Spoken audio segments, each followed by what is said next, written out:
I hired the cleaner because the house had started to feel like a museum of my own loneliness. My son had left for 3 months on a work assignment, and though he called once a week, his absence echoed in every corner. The untouched coffee mug, the shoes still lined by the door like obedient soldiers waiting for a commander who wasn't coming back yet. I told myself a cleaner would help. Less dust, less silence. That's what I believed. Her name was Lena, quiet, polite.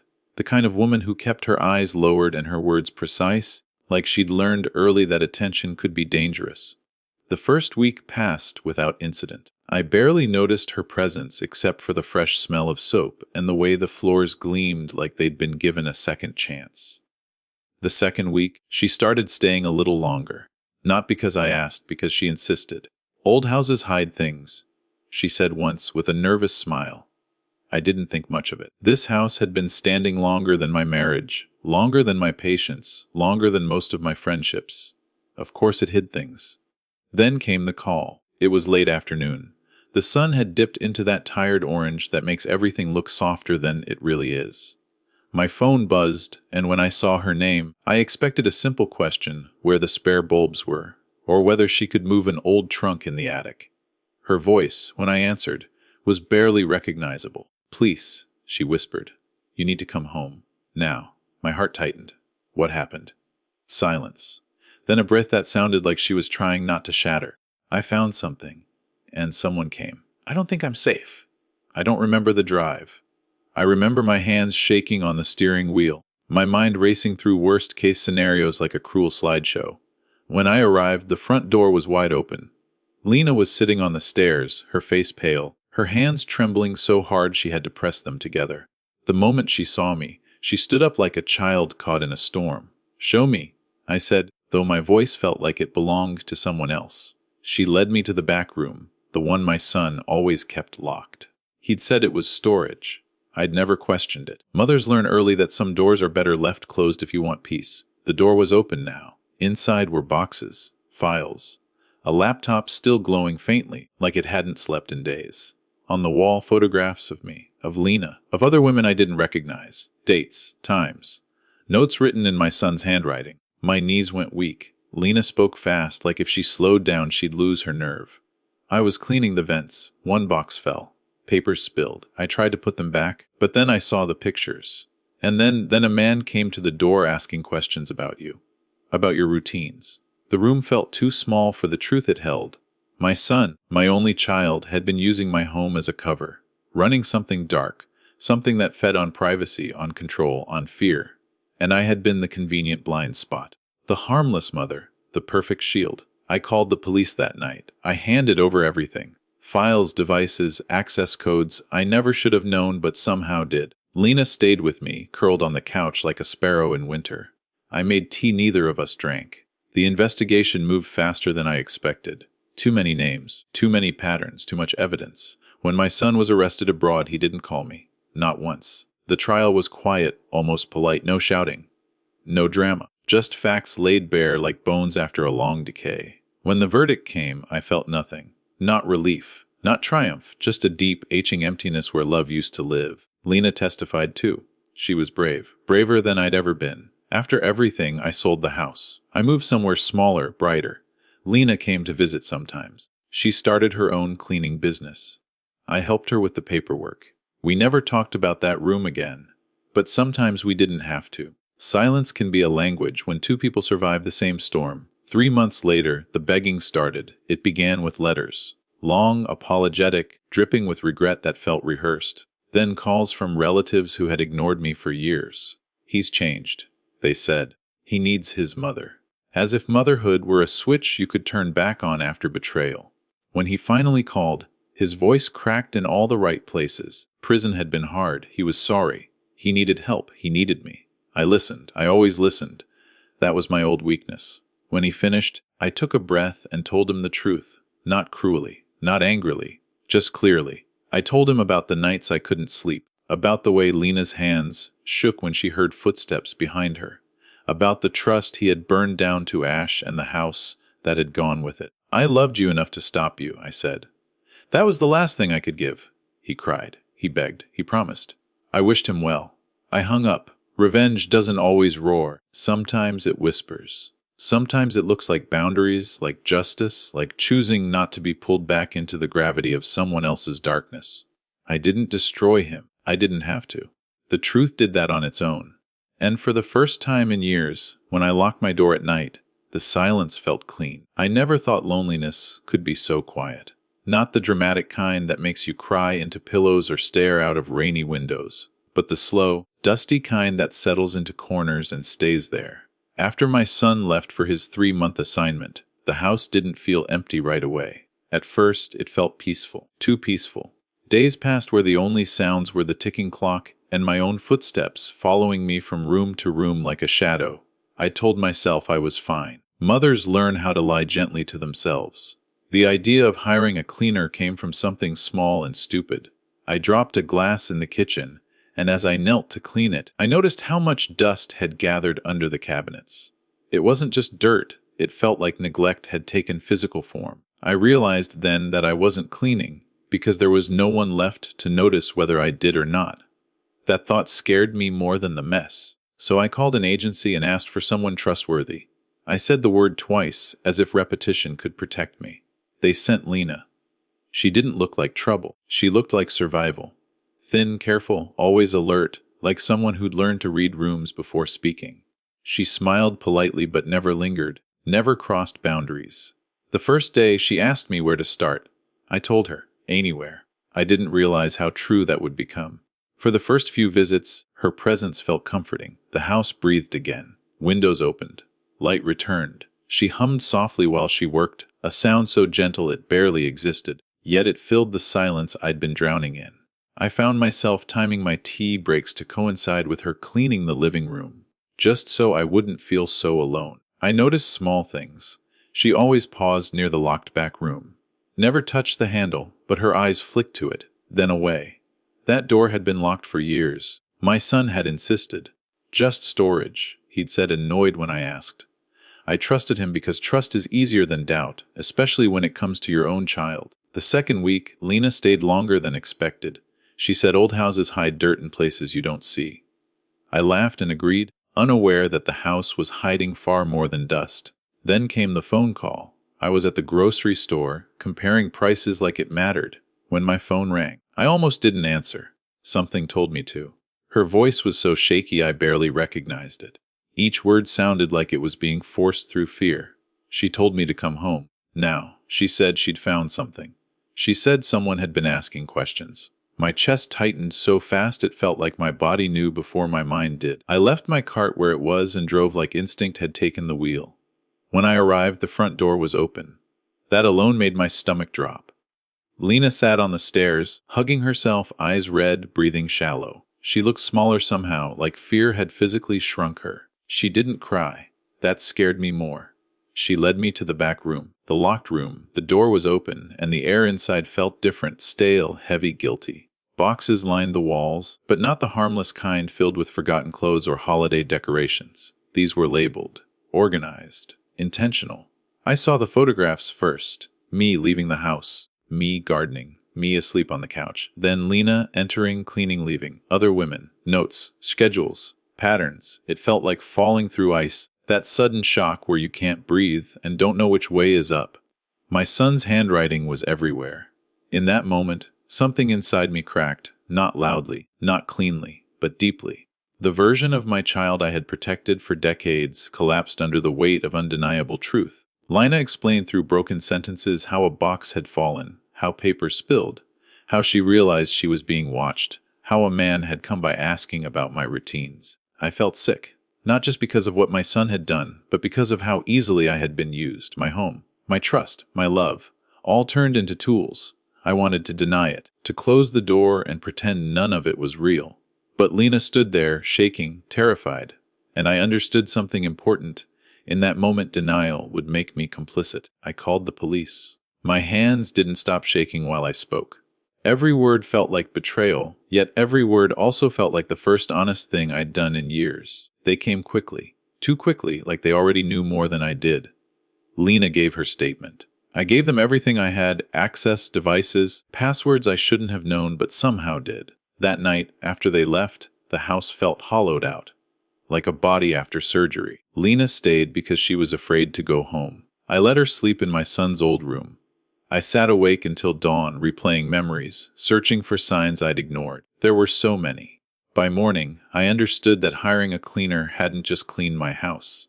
It had stripped away a lie I'd been living inside. Loneliness had pushed me to open my door, and that simple act had exposed something rotten at the core of my life. People say ignorance is bliss. They're wrong. Ignorance is a slow poison. And that day, thanks to a trembling phone call and a decision made out of quiet desperation, I finally stopped drinking it. Once the truth revealed itself, it didn't come all at once like a scream. It came in fragments, sharp and unforgiving, cutting deeper the longer I stood in that room. My eyes moved from one photograph to another, my mind refusing to connect them, even while my body reacted as if it already understood. My pulse thudded in my ears. The air felt thick, almost sticky, as though the room itself was trying to hold me there until I accepted what I was seeing. Lena stood close to the door, as if she might need to run at any second. Her voice shook as she spoke, not because she wanted pity, but because fear was still gripping her from the inside. She told me how the box had slipped from the shelf while she was dusting, how the papers scattered across the floor like fallen leaves. At first, she thought it was nothing. Receipts, notes, maybe work documents. Then she saw the dates, the times, the names. Then the photographs. She said her hands went numb. She couldn't even feel the paper between her fingers anymore. She tried to put everything back, tried to pretend she hadn't seen anything. But then she heard the knock at the door. A man she'd never seen before. Calm, polite. Too polite. He asked questions that felt wrong about me, about my routines, about how often I was alone. She lied instinctively, because fear has a way of sharpening survival skills. But the moment he left, she knew she couldn't stay silent. As she spoke, I felt something heavy settling in my chest. It wasn't just shock, it was recognition. Small moments from the past began lining up like pieces of a puzzle I had refused to assemble.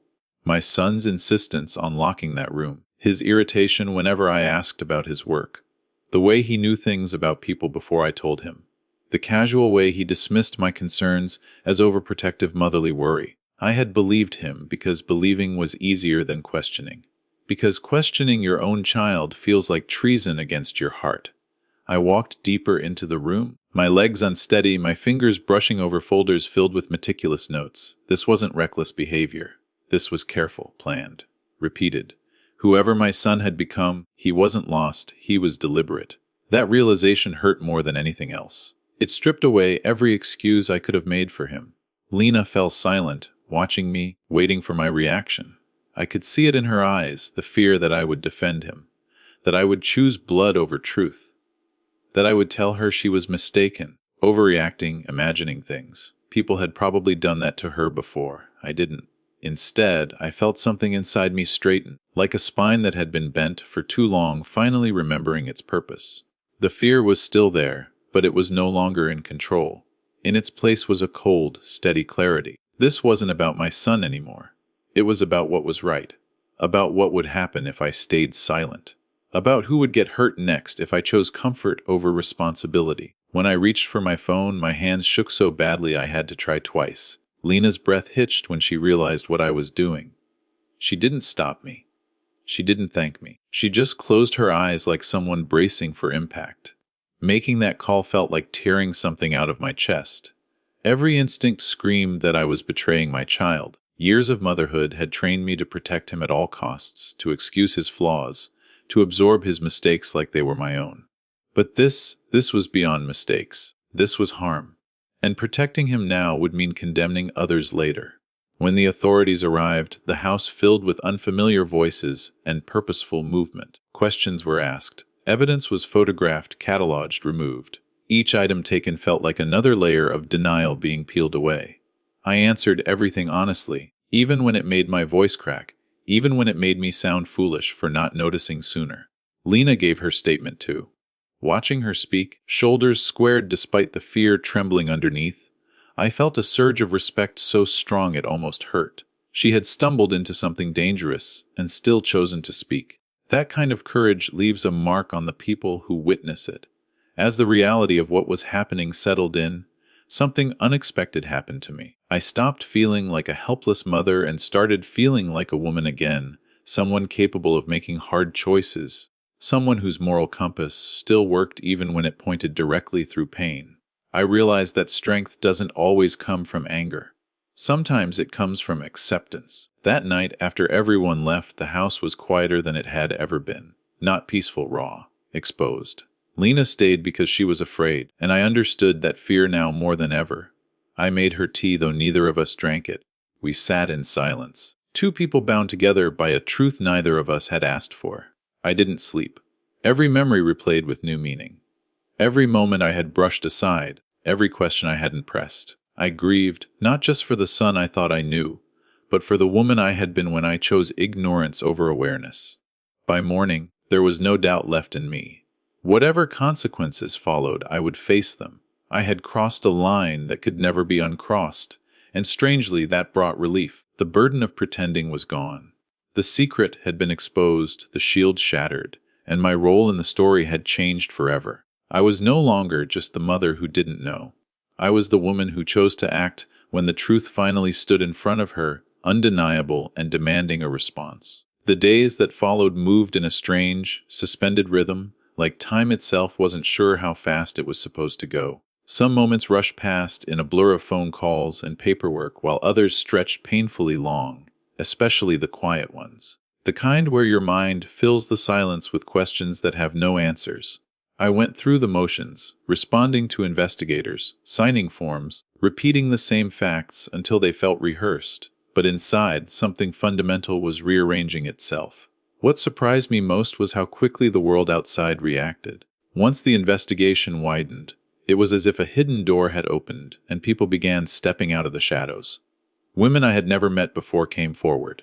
Some hesitant, some angry, some numb. They spoke about being watched, followed, manipulated, about feeling exposed without knowing why. Listening to them was like being cut repeatedly by the same blade, each story different, yet horrifyingly similar. I realized then that my son's actions weren't abstract crimes buried in files and photographs. They had faces, voices, lives interrupted, fear carried home at night and unpacked in silence.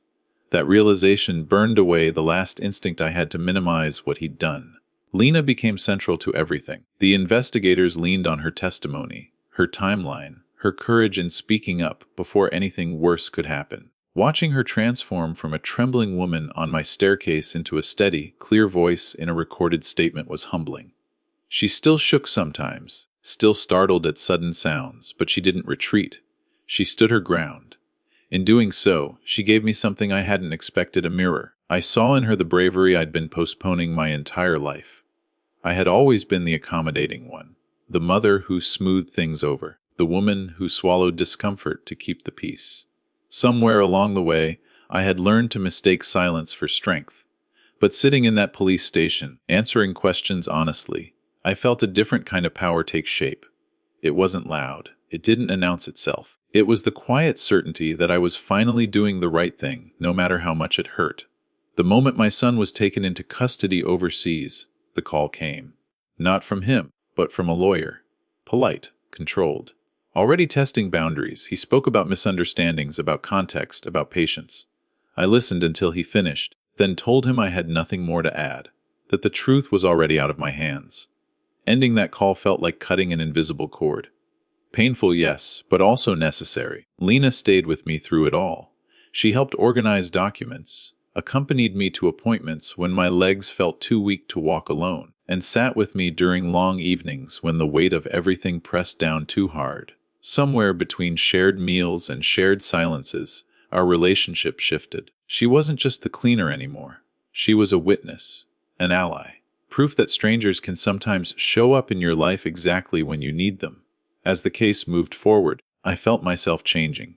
The woman who used to flinch at confrontation began speaking clearly, firmly. When relatives called, fishing for information or offering hollow reassurances, I didn't soften my words. I told them the truth. Some recoiled. Some went quiet. A few accused me of betrayal. I didn't argue, because betrayal, I had learned, isn't telling the truth. Betrayal is protecting harm with silence. At night, when sleep came in short, uneven stretches, I thought about motherhood, about the stories we tell ourselves, that love means shielding, that loyalty means blindness, that letting go is the same as giving up. I understood now how dangerous those stories could be, how they turn good intentions into weapons used against others. There were moments when grief hit me out of nowhere, in the middle of folding laundry, while pouring tea, hearing a familiar laugh on television that sounded too much like his. Those moments brought tears I didn't fight. Grief deserved acknowledgement.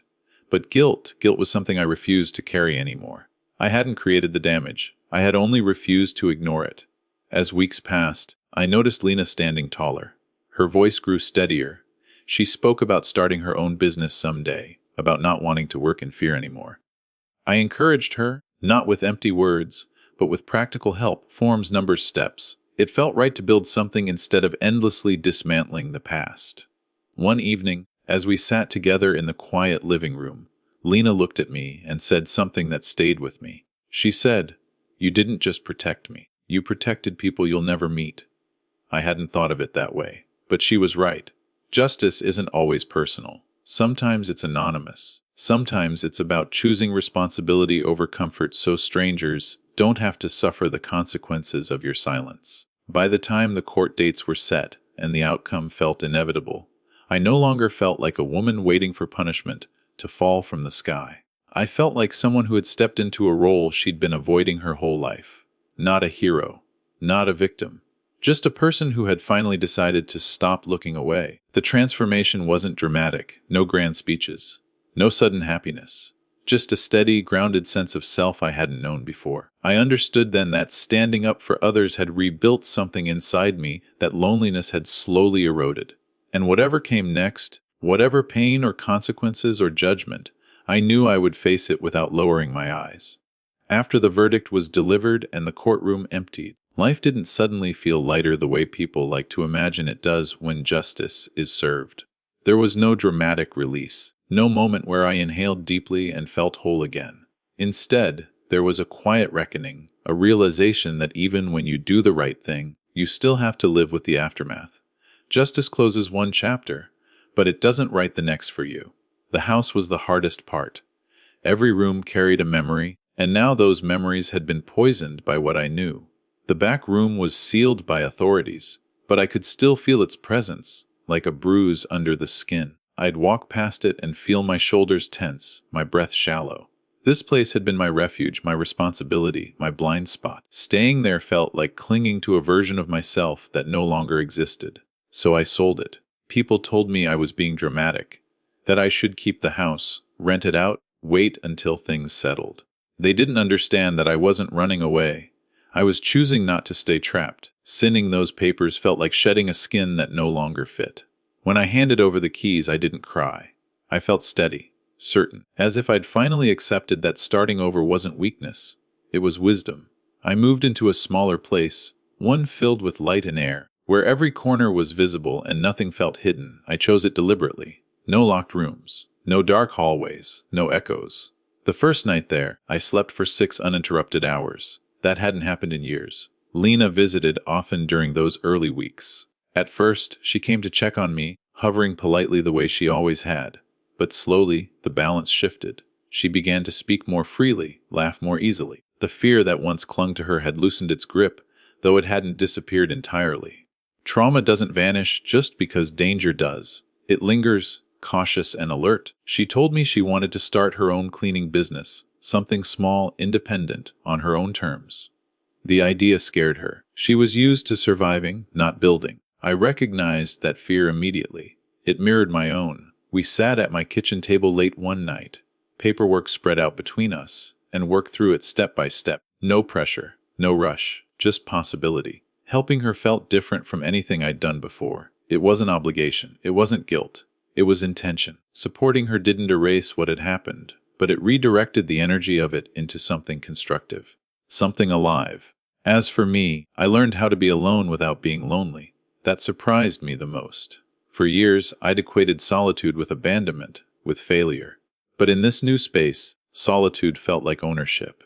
Every decision was mine. Every silence was chosen. I rearranged furniture simply because I wanted to. I cooked meals I liked without compromise. I took long walks without explaining where I was going. There were still hard days. Days when grief surfaced unexpectedly. Days when I wondered if I could have done something earlier, something different. Those thoughts crept in quietly, often at night. But instead of letting them consume me, I learned to sit with them, acknowledge them, and let them pass. Regret loses power when it's faced honestly. Lena's business began to grow. Slowly at first, one client, then another. Each small success built her confidence, brick by brick. Watching her transform was deeply moving. She no longer flinched at sudden sounds. She held eye contact. She spoke with authority. She had reclaimed something that had been taken from her long before she ever entered my house.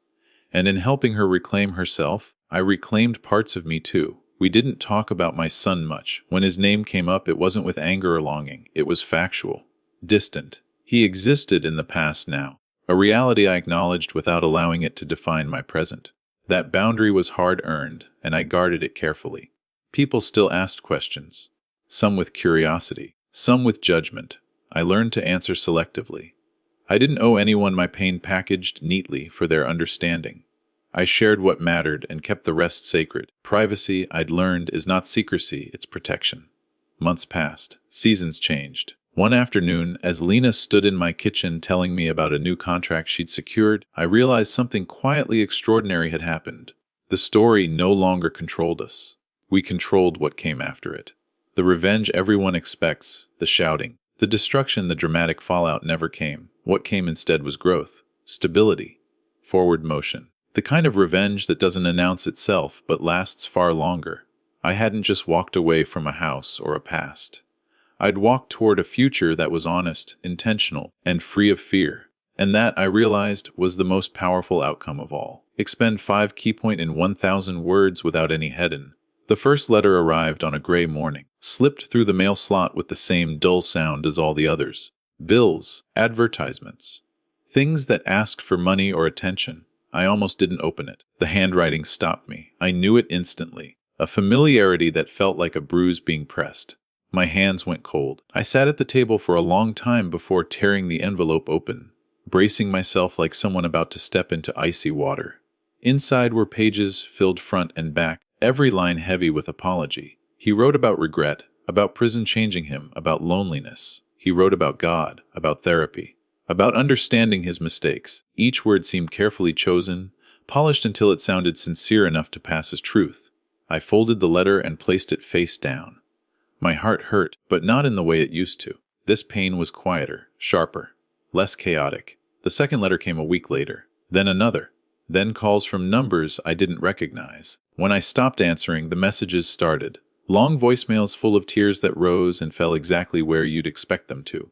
He begged. He apologized again. He promised. He always promised. Relatives followed. People who had vanished when the truth came out suddenly remembered my number. They spoke gently at first, as if approaching a wild animal. They reminded me that he was my son, that blood mattered, that holding on to anger would only poison me. They spoke about forgiveness as if it were something you owed, not something earned. Each conversation drained me more than the last. At night, I lay awake listening to my own breathing, trying to separate guilt from responsibility. They sound similar at first.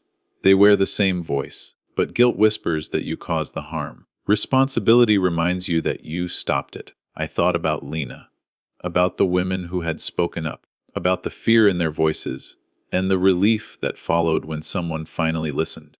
I thought about the long chain of silence that could have continued if I'd chosen differently. That perspective steadied me when doubt tried to creep back in. When he finally called from a number I recognized, I answered. His voice broke immediately. Hearing it felt surreal, like listening to a recording of a life I no longer lived. He spoke fast, afraid I might hang up. He said prison had humbled him, that he finally understood the damage he'd caused, that he wanted to come home when he was released, that he needed his mother. I let him talk. I didn't interrupt. I didn't argue. I listened the way I always had, fully and without defense. When he finished, there was a long silence. I could hear him breathing, waiting for me to save him. That was the moment everything crystallized. I told him I believed he was sorry. I told him I hoped he continued therapy. I told him I wished him a future that didn't resemble his past. Then I told him he couldn't be part of my life anymore. Not as punishment, not out of spite, because loving him no longer meant protecting him from consequences, and protecting myself now meant distance. He cried harder. He begged. He asked how a mother could abandon her child. That word, abandon, hit hard. But I didn't flinch. Abandonment would have been staying silent. Abandonment would have been choosing him over everyone else again. I already gave you everything I had, I said quietly. Now I'm choosing peace. When the call ended, my hands were steady. The backlash came quickly. Family members accused me of cruelty, of being cold, of letting the world turn me against my own blood. Some stopped speaking to me altogether. The silence hurt, but it was clean, honest. I preferred it to the lies we'd been living with before. Lena worried about me during that time. She watched me carefully, waiting for the collapse she expected. It never came. Instead, something unexpected took root, a sense of finality that felt like closure without reconciliation. I didn't need his understanding to move forward. I only needed my own. Days became easier. The letters stopped, the calls slowed, then ceased. Life filled the space they left behind. Morning routines, work, small pleasures, a sense of control I hadn't realized I was missing. I understood then why people misunderstand revenge. They imagine it as destruction as equal harm returned. But real revenge, lasting revenge, is refusing to be pulled back into the chaos that once consumed you. It's denying someone access to your peace after they've proven they don't know how to handle it. I didn't raise my voice. I didn't threaten. I didn't destroy him. I simply didn't return to the role he needed me to play. And in doing so, I reclaimed myself completely. The months that followed were quieter than anything I had known before, but this quiet was different. It wasn't empty or atching. It didn't beg to be filled. It simply existed, steady and honest, like a deep breath finally taken after years of holding one in. I began to understand that peace doesn't arrive with celebration. It settles in slowly, almost shyly, testing whether it's welcome before it fully stays. I rebuilt my life in small, deliberate ways. Mornings became sacred. I woke early, not because I had to, but because I wanted to. I opened windows, let sunlight spill across the floor, and drank my tea without rushing. There was no one to manage, no crisis waiting for my attention, no guilt tugging at my sleeve demanding explanation. The simplicity felt radical. People still talked. Stories have a way of surviving longer than the truth, mutating as they pass from mouth to mouth. Some painted me as heartless, others as heroic. I accepted neither version. I had learned that other people's narratives were not my responsibility. What mattered was that I could look at myself without flinching. Lena's life continued to unfold beautifully. Her business grew beyond what either of us expected. She hired another woman, then another. Watching her lead with kindness and confidence felt like witnessing a quiet miracle. Sometimes she'd laugh and say, "I never thought this could be my life." And every time, I'd think the same thing about my own. We celebrated small victories together, new clients, peaceful days, moments where the past didn't intrude. The bond between us wasn't forged by shared joy but by shared survival, and that gave it a depth words couldn't fully explain. We didn't need to talk about what had happened. We carried the understanding in the way we moved through the world now, more alert, more intentional, but no longer afraid. There were moments, of course, when the past tried to resurface, a familiar laugh in a crowd, a memory triggered by a scent or a song. When those moments came, I didn't push them away. I let them pass through me like weather. Pain loses its power when it's no longer resisted. I often thought about revenge, how people imagine it as a dramatic act, something loud and unmistakable. But what I lived was quieter and far more enduring. My revenge was not returning to the cycle. It was refusing to carry shame that wasn't mine. It was building a life so grounded and full that the damage done to me no longer dictated my future. I didn't monitor his life from a distance. I didn't ask about him. That chapter was closed not with hatred, but with resolve. Boundaries, I learned, are not walls meant to punish others. They are doors you close to protect what's sacred inside. The irony was impossible. To ignore the moment I stopped trying to save my son was the moment I finally saved myself. And in doing so, I safeguarded countless others from harm. That realization settled deep in my bones and stayed there. Sometimes, late in the evening, I sat alone and reflected on how close I had come to choosing silence. How easily this could have gone another way. That thought humbled me. It reminded me that courage isn't a personality trait. It's a decision, often made once, in a moment that changes everything. My life now isn't extraordinary in the way stories usually end. There's no grand redemption arc, no perfect resolution. What there is, instead, is integrity, a life aligned with truth, a calm that doesn't depend on anyone else's approval or forgiveness. And when I think about revenge now, I smile, not because of what was taken from him, but because of what I reclaimed for myself. My voice, my agency, my peace. In the end, the most powerful revenge wasn't what I did to anyone else. It was what I refused to become again.